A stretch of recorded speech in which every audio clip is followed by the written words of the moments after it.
नमस्कार साथियों, स्वागत है आप सभी का हमारे YouTube चैनल स्मार्ट स्टडी 101 पर और मैं हूं दिव्या वर्मा। दोस्तों, हम लोग मध्यकालीन चित्रकला पढ़ रहे थे जिसमें आपको पाल शैली पढ़ा दी गई है और आज का टॉपिक है अपभ्रंश शैली। बहुत ही महत्वपूर्ण टॉपिक है, ध्यान से पढ़िएगा। यहाँ से आपके पेपर में क्वेश्चन आने ही हैं। और जैसा कि आप लोगों को पिछली वीडियो में बताया गया था कि मध्यकालीन चित्रकला के दो भाग हैं। पहला है पूर्व मध्यकाल और दूसरा है उत्तर मध्यकाल। तो पूर्व मध्यकाल के अंतर्गत हम लोगों ने पाल शैली पढ़ी थी और उत्तर मध्यकाल के अंतर्गत हम लोग पढ़ेंगे अपभ्रंश शैली, जो कि बहुत ही महत्वपूर्ण है। वीडियो अगर आपको पसंद आती है, आपके लिए हेल्पफुल रहती है, तो प्लीज़ दोस्तों वीडियो को लाइक शेयर ज़रूर कीजिएगा। चैनल पर नए हों तो सब्सक्राइब कर लीजिएगा और साथ ही में बेल आइकॉन भी प्रेस कर दीजिएगा ताकि आने वाली वीडियोस की नोटिफिकेशन आप तक पहुंच सके।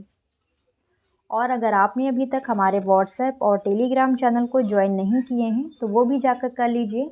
लिंक आपको वीडियो के कमेंट बॉक्स में मिल जाएगी। चलिए फिर पढ़ना स्टार्ट करते हैं। अपभ्रंश शैली। अपभ्रंश शैली का समय है 11वीं से 15वीं शती। अपभ्रंश शैली का समय क्या है? 11वीं से 15वीं शती। अब हम लोग सबसे पहले ये समझेंगे कि अपभ्रंश का अर्थ क्या होता है, यानी इस शैली का नाम अपभ्रंश शैली ही क्यों दिया गया, इसके पीछे क्या कारण है और इस शब्द का अर्थ क्या है। तो अपभ्रंश का अर्थ होता है बिगड़ा हुआ या विकृतिपूर्ण। तो आपकी जो अपभ्रंश शैली है ये क्या है? ये विकृतिपूर्ण है। चित्रों में हमें विकृतियाँ देखने को मिलती हैं, यानी बिगड़ी हुई चीज़ें हमें वहाँ पर देखने को मिलती हैं। अब समझिए, यहाँ पर 11वीं शती तक आते आते पश्चिमी भारत में एक विकृतिपूर्ण लघु चित्रकला का जन्म हुआ, जो ताड़पत्रों के बाद में कागज पर चित्रित हुई। विद्वानों ने इसे जैन शैली, पश्चिमी शैली, गुजराती शैली और अपभ्रंश शैली नाम दिया। तो अलग अलग विद्वानों ने इसे अलग अलग नाम दिए हैं। अब किसने कौन सा नाम दिया है ये आपको आगे वीडियो में बताया जाएगा। तो सबसे पहले आपको ध्यान रखना है अपभ्रंश शैली का क्षेत्र क्या है? पश्चिमी भारत।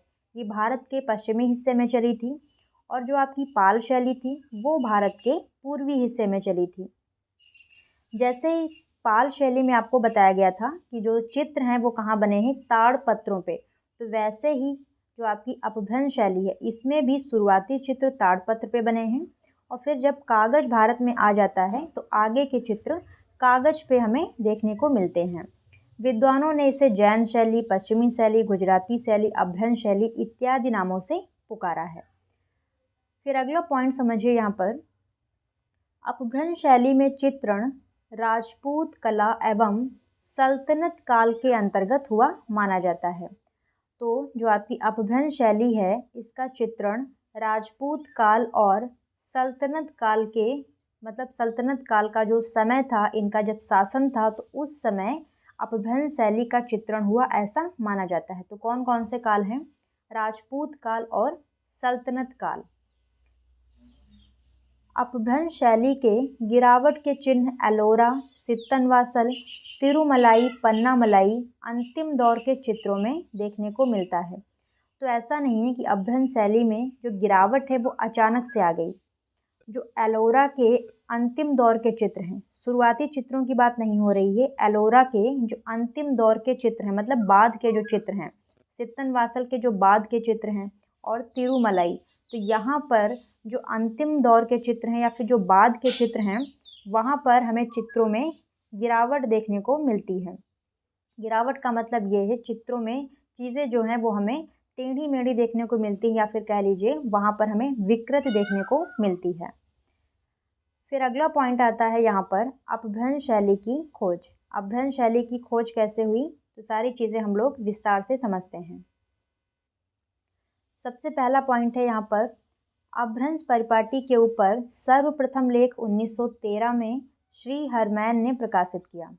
अपभ्रंश शैली के ऊपर सबसे पहला लेख किसने प्रकाशित किया? श्री हरमैन ने, और समय है 1913। फिर अगला पॉइंट है यहाँ पर डॉक्टर आनंद कुमार स्वामी ने 1924 में बर्लिन म्यूजियम में सुरक्षित कल्पसूत्र की एक सचित्र प्रति का परिचय प्रस्तुत कर गुजरात क्षेत्र में विकसित गुजराती शैली की गवेषणा के संबंध में जिज्ञासा उत्पन्न की। फिर उसके बाद में क्या होता है, 1913 के बाद में 1924 में आनंद कुमार स्वामी या फिर A.K. स्वामी ने कल्प सूत्र की एक सचित्र प्रति खोजी, जो वर्तमान में कहाँ है, बर्लिन म्यूजियम में सुरक्षित है। तो इस प्रकार से जब धीरे धीरे खोजें होने लगी तो लोगों के अंदर और भी जिज्ञासा उत्पन्न हुई, खोज करने की और जिज्ञासा उत्पन्न हुई। इस प्रकार से बहुत सारे अन्य ग्रंथ भी खोजे गए। कुछ समय पश्चात रति रहस्य, गीत गोविंद, बाल गोपाल स्तुति, दुर्गा सप्तशती आदि अन्य सचित्र ग्रंथ प्राप्त हुए। फिर धीरे धीरे और भी कई सारे जो ग्रंथ हैं उनकी खोज हुई, जिनका गुजरात शैली या जैन शैली से कोई संबंध नहीं था। अब यहाँ पर जो ग्रंथ मिले हैं, बाल गोपाल स्तुति, गीत गोविंद, दुर्गा सप्तशती, रति रहस्य, इनका जैन धर्म या फिर गुजराती शैली से कोई संबंध नहीं था। अतः आनंद कुमार स्वामी ने इस शैली का नामकरण इतिहास लामा तारानाथ के द्वारा दिए गए नाम पश्चिमी भारतीय शैली का समर्थन करते हुए इसका नया नाम क्या दिया, पश्चिमी भारतीय शैली। तो आपको ध्यान रखना है, लामा तारानाथ और आनंद कुमार स्वामी ने इस शैली का नाम क्या दिया, पश्चिमी भारतीय शैली, क्योंकि जो भी ग्रंथ मिल रहे थे वो पश्चिमी भारत से मिल रहे थे। फिर आगे समझिए, इसी वर्ष यानी 1924 में ही NC मेहता ने गुजराती शैली के नाम से इस शैली का लेखात्मक विवेचन रूपम पत्रिका में प्रकाशित किया। तो 1924 में ही NC मेहता ने गुजराती शैली के नाम से रूपम पत्रिका में इस शैली का जो विवेचन है वो प्रकाशित किया, जिसका आधार क्या था, वसंत विलास। इन्होंने वसंत विलास के आधार पर इस शैली का लेखन जो विवेचन है वो प्रकाशित किया था। फियर आर्ट गैलरी वाशिंगटन में सुरक्षित है। और ये जो आपका वसंत विलास है ये वर्तमान में कहाँ पर है, फियर आर्ट गैलरी वाशिंगटन में सुरक्षित है। फिर अगला पॉइंट है यहाँ पर, गुजरात शैली के प्राचीन चित्रों का अन्य सुंदर संग्रह सन 1929 ईस्वी में O.C. गांगुली ने दिया। यह चित्र वैष्णव के स्रोत ग्रंथ बाल गोपाल स्तुति के थे। तो 1929 में O.C. गांगुली ने कुछ चित्रों का संग्रह प्रकाशित करवाया, जो कि चित्र वैष्णव के स्रोत ग्रंथ यानी वैष्णव धर्म से संबंधित जो ग्रंथ है बाल गोपाल स्तुति, इसके थे। तो यहाँ पर आप लोग समझ सकते हैं कि जितने भी चित्र हैं वो जैन धर्म से ही संबंधित नहीं हैं, अन्य धर्मों के भी हैं। अगला पॉइंट समझिए, इसके अतिरिक्त कार्ल खांडालवाला, राय कृष्णदास व मोतीचंद खजांची ने भी इस शैली की खोज में विशेष योगदान दिया है। तो इस शैली की खोज में बहुत सारे विद्वानों ने अपना योगदान दिया है। जैसे यहाँ पर आप लोग देख सकते हैं, स्टार्टिंग में आपने किसको पढ़ा था, श्री हरमैन, उसके बाद आनंद कुमार स्वामी, फिर लामा तारानाथ, NC मेहता, और यहाँ पर O.C. गांगुली, फिर कार्ल खांडालवाला, राय कृष्णदास, मोतीचंद खजांची, तो इत्यादि विद्वानों ने अपभ्रंश शैली की खोज में अपना विशिष्ट योगदान दिया है। अब हम लोग समझेंगे किसने इस शैली को कौन सा नाम दिया है। तो पहला पॉइंट है, इस शैली का जन्म गुजरात में होने के कारण NC मेहता ने इसे गुजराती शैली कहा। तो इस शैली का जो जन्म है वो कहाँ हुआ, गुजरात में, इसीलिए NC मेहता ने इसे क्या कहा, गुजराती शैली।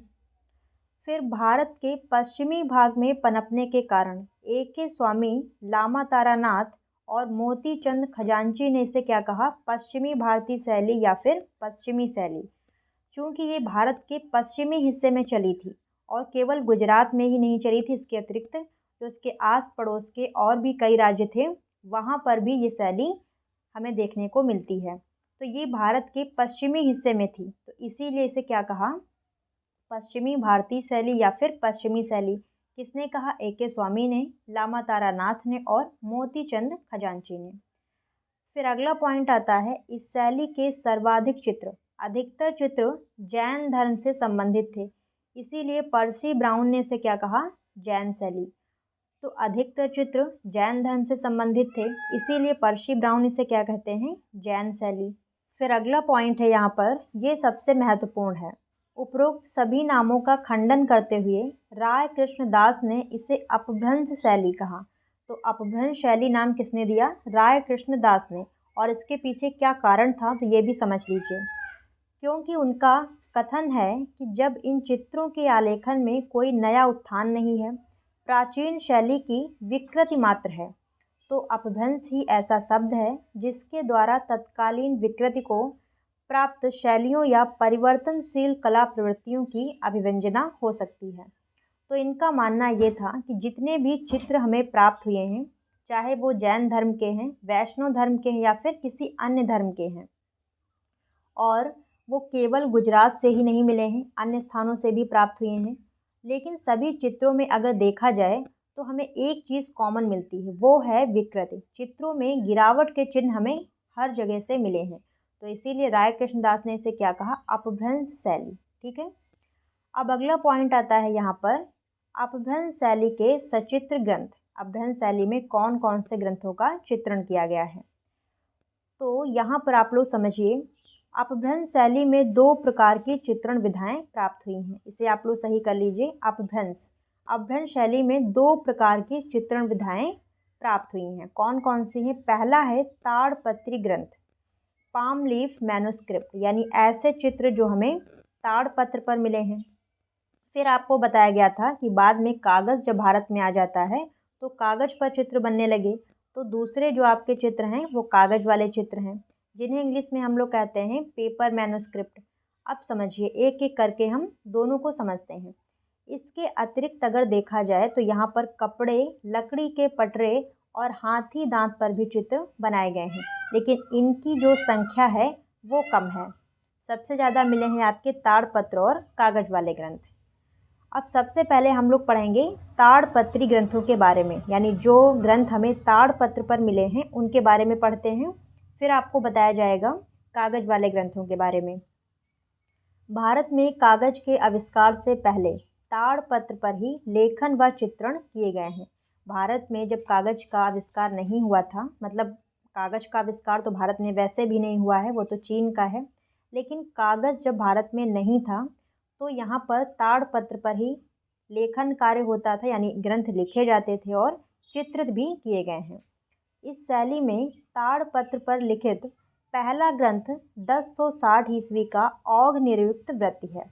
तो ताड़पत्र पर लिखा गया इस शैली का, यानी अपभ्रंश शैली का अगर पहला ग्रंथ देखा जाए तो कौन सा है, 1060 ईस्वी का औघर निर्युक्त वृत्ति, जिसकी खोज डॉक्टर सत्य प्रकाश द्वारा की गई और यह वर्तमान में जैसलमेर ज्ञान ग्रंथ भंडार में संग्रहित है। इस शैली का द्वितीय चित्रित ग्रंथ 1100 ईस्वी का निशीथ चूर्णी है। पहला ग्रंथ अगर पूछा जाए अपभ्रंश शैली का तो वो है औघर निर्युक्त वृत्ति, और दूसरा ग्रंथ है यहाँ पर 1100 ईस्वी का निशीथ चूर्णी। इन ग्रंथों के अतिरिक्त अगर अपभ्रंश शैली के अन्य ग्रंथों की बात की जाए तो हमें बहुत सारे ग्रंथ प्राप्त हुए हैं।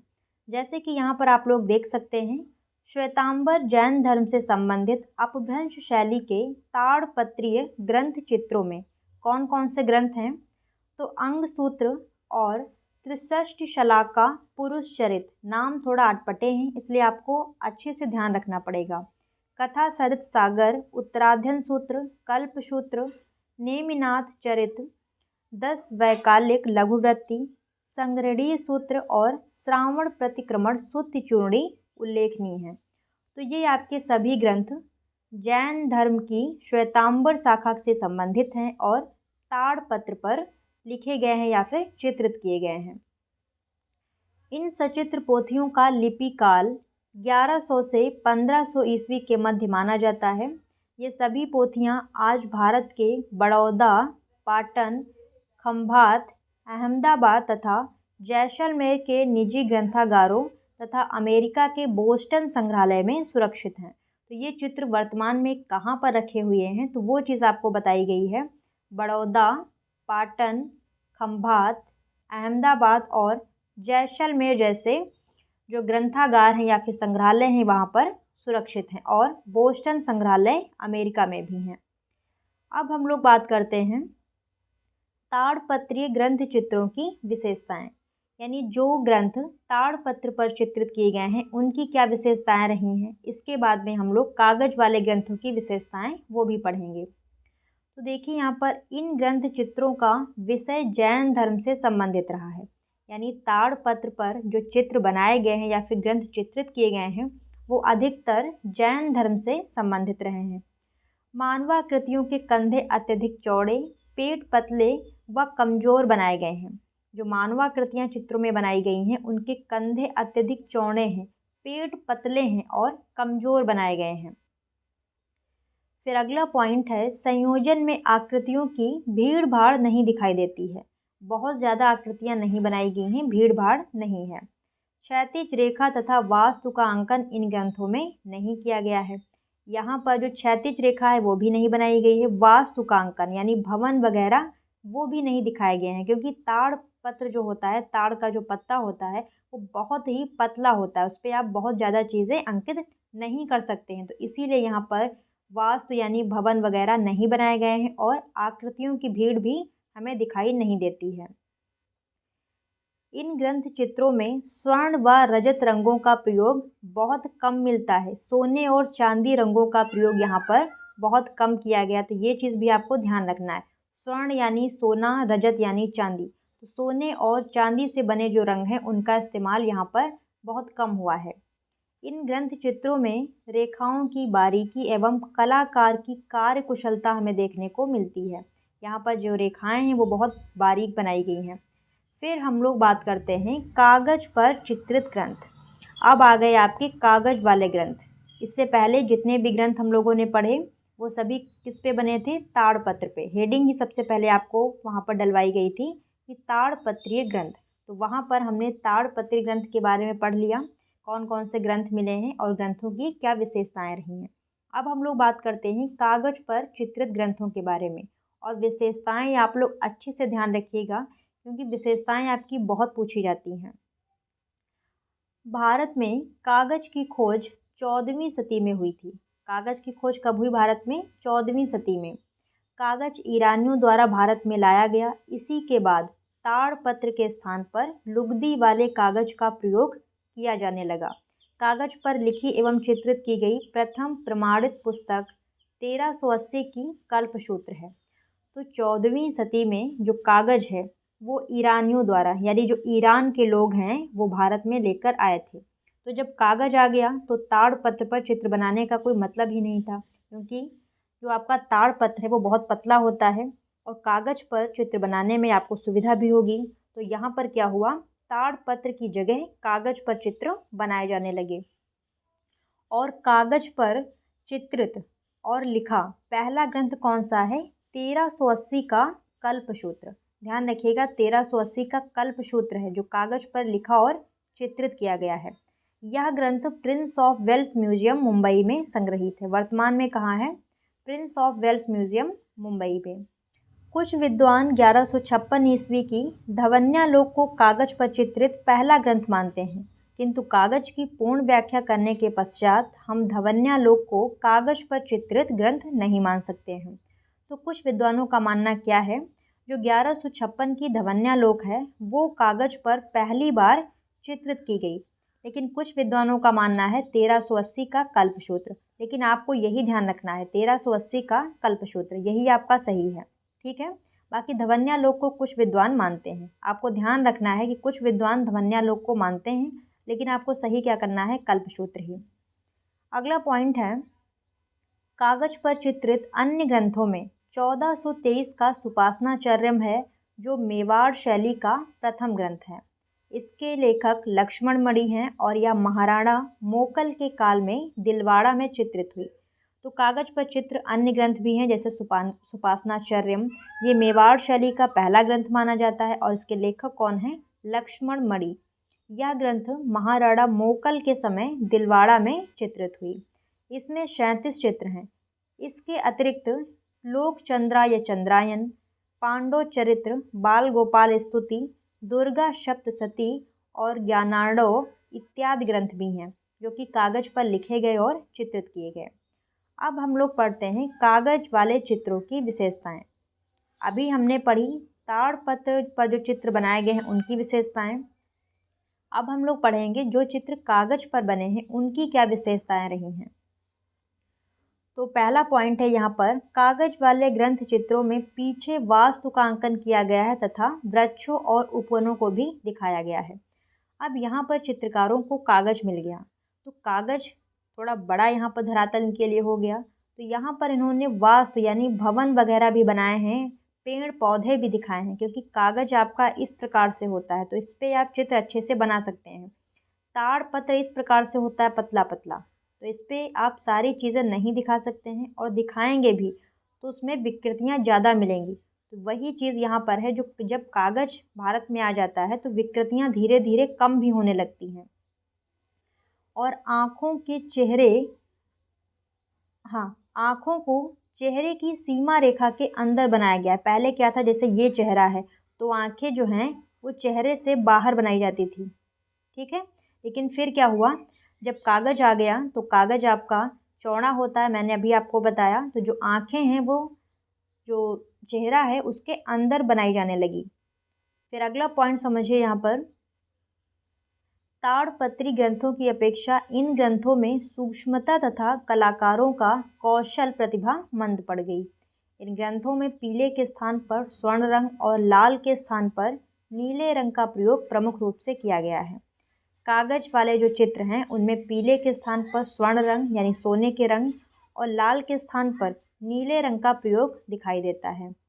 चित्रों की सीमा रेखाएं काले रंग से और स्याही से बनाई गई हैं। चित्रों की जो आउटलाइन है वो हमें काले रंग की स्याही से देखने को मिलती है।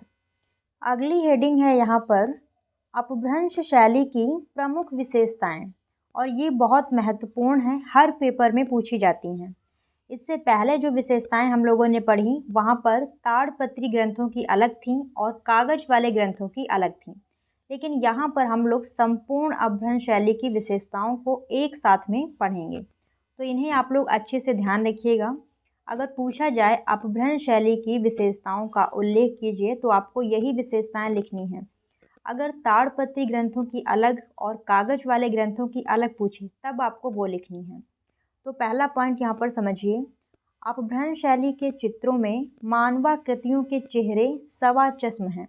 अब सवा चश्म चेहरे क्या होते हैं, तो ऐसे चेहरे जिसमें एक आँख पूरी दिखाई दे और दूसरी आँख में आधे से थोड़ा कम भाग, जैसे ये आँख पूरी दिखाई दे रही है, दूसरी आँख में कितना दिखाई दे रहा है, ये आधा हो गया, तो आधे से कम यानी इतना भाग दिखाई दे रहा है आगे का, इसे कहते हैं सवा चश्म। एक आँख पूरी और दूसरी आँख का आधे से भी आधा भाग दिखाई दे।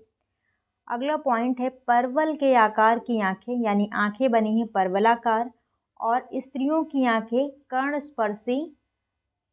स्त्रियों की जो आँखें वो कैसी बनाई गई हैं, कर्णस्पर्शी, यानी नेत्र कैसे बने हैं, कर्णस्पर्शी, कानों तक खिंचे हुए बहुत लंबी आँखें बनाई गई हैं। नुकीली नाक, दोहरी ठुड्डी, मुड़े हाथ तथा ऐंठन युक्त उंगलियां और उभरा हुआ सीना तथा पिचके पेट बनाए गए हैं। तो नाक नुकीली बनी है और दोहरी ठुड्डी है, यानी जो ठुड्डी है वो कैसी है, दोहरी है, मुड़े हुए हाथ हैं और ऐंठन युक्त उंगलियां हैं, उभरा हुआ सीना है तथा पेट पिचके बनाए हैं। सीना उभरा है और पेट पिचके हैं। खिलौने जैसे पशु पक्षी हैं। पशु पक्षी कैसे हैं, खिलौने जैसे प्रतीत होते हैं। कमजोर रेखांकन है, यानी टूटी टूटी लाइनें बनाई गई हैं, रेखांकन कैसा है, कमजोर है। प्राकृतिक दृश्यों की कमी, प्राकृतिक दृश्यों की हमें कमी देखने को मिलती है। और अगला पॉइंट है अधिकांशतः पृष्ठभूमि में सपाट लाल रंग का प्रयोग किया गया है। पृष्ठभूमि यानी जो बैकग्राउंड है, पीछे का जो बैकग्राउंड है उसमें लाल रंग का इस्तेमाल अधिक किया गया है। इस शैली की आकृतियाँ वायु रोग से ग्रसित प्रतीत होती हैं। अपभ्रंश शैली की जो आकृतियाँ हैं वो वायु रोग से ग्रसित प्रतीत होती हैं। फिर अगला पॉइंट है यहाँ पर, अपभ्रंश शैली में प्रमुखता जैन ग्रंथों का चित्रण हुआ है, मतलब जैन धर्म से संबंधित ग्रंथ अधिक चित्रित किए गए हैं, अधिक यहाँ पर बनाए गए हैं। अगला पॉइंट है, इस शैली में कल्पसूत्र का चित्रण सर्वाधिक बार किया गया है। जो कल्पसूत्र ग्रंथ है इसका चित्रण सबसे अधिक बार हुआ है अन्य ग्रंथों की अपेक्षा। रेखाएं वर्तुलाकार के स्थान पर कोणात्मक प्रभाव उत्पन्न करती हैं। वर्तुलाकार यानी लयात्मक या फिर गोल रेखाएं ना होकर कोणीय हैं, कोणात्मक प्रभाव उत्पन्न करती हैं। प्रकृति का आलेखन अलंकारिक रूप में हुआ है। पशु पक्षी ऐसे लगते हैं मानो कपड़े के बने खिलौने हों। तो प्रकृति का जो आलेखन है वो अलंकारिक तौर पर किया गया है और पशु पक्षी कैसे लगते हैं, जैसे खिलौने हों, कपड़े के बने क्या हों, खिलौने हों, इस प्रकार से पशु पक्षी दिखाए गए हैं। अपभ्रंश शैली के चित्रों में अधिकांशतः चमकदार उष्ण रंगों का प्रयोग हुआ है। लाल, नीला, श्वेत, फाक्ताई और पीला रंग प्रमुखता से लगाया गया है। तो ये हो गई यहाँ पर अपभ्रंश शैली की विशेषताएं, जो कि बहुत ही महत्वपूर्ण हैं। और इसी के साथ में ये अपभ्रंश शैली भी आपकी समाप्त होती है। वीडियो अगर आपको पसंद आई हो, आपके लिए हेल्पफुल रही हो, तो प्लीज़ दोस्तों वीडियो को लाइक शेयर ज़रूर कीजिएगा। चैनल पर नए हो तो सब्सक्राइब करके बेल आइकॉन भी प्रेस कर दीजिएगा, ताकि आने वाली नई वीडियोस की नोटिफिकेशन आप तक पहुंच सके। और नेक्स्ट वीडियो में हम लोग अगला टॉपिक डिस्कस करेंगे। आज के लिए यहीं तक, मिलते हैं नेक्स्ट वीडियो में। तब तक के लिए धन्यवाद दोस्तों, जय हिंद।